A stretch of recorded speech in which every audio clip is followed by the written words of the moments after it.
If you single and you out here in these dating streets, I'm single, but I'm not out here in these dating streets. That's a whole nother story for a whole different day. But if you single and you out here in these dating streets, you know, some of us trying to pamper it up and powder it up for some of these men by saying, you know, I'm just waiting on the right person. And, you know, I'm just, you know, not right now. And you trying to make it seem like he can do enough to get to a certain place where there's a possibility that sex is going to happen.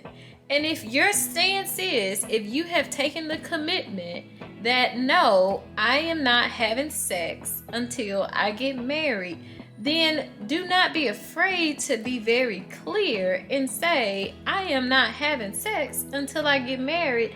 And furthermore, do not be afraid to set your mind to that being your standard out of fear of now you're going to be alone and you never going to find nobody because don't nobody want to wait for sex. And so it's just about to be impossible for you to ever be with somebody. No. What it's going to do is weed out the people who are not meant to be in your life in the first place, or not meant to be that person that you're partnered with in a romantic way in the first place. And I heard this quote one time and it always stuck with me. Now, I honestly can't even remember where I got it from. It may have been my pastor, I can't remember. But the quote was, God will never send someone who requires a sinful sacrifice. And it was specifically regarding sex.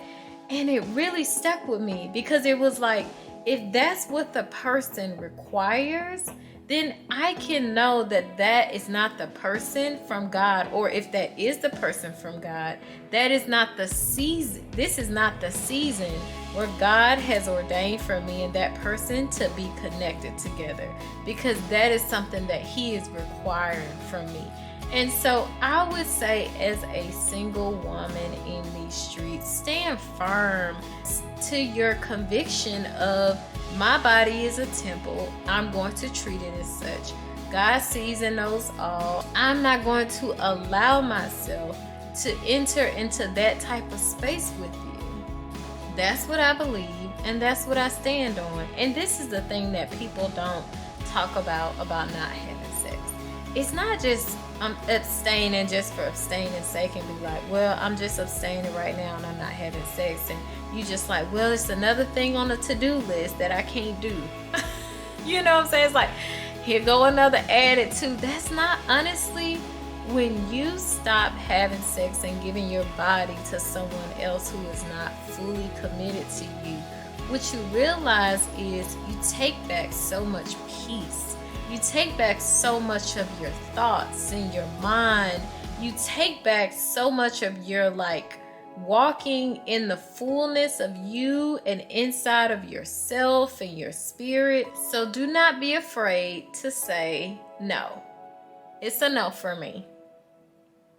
The way me and Jesus Christ set up, it's a no for me. And know that if and whenever there is a right person for you, that they will honor you, because they will be honoring God and chasing after God. And so they will honor you as well.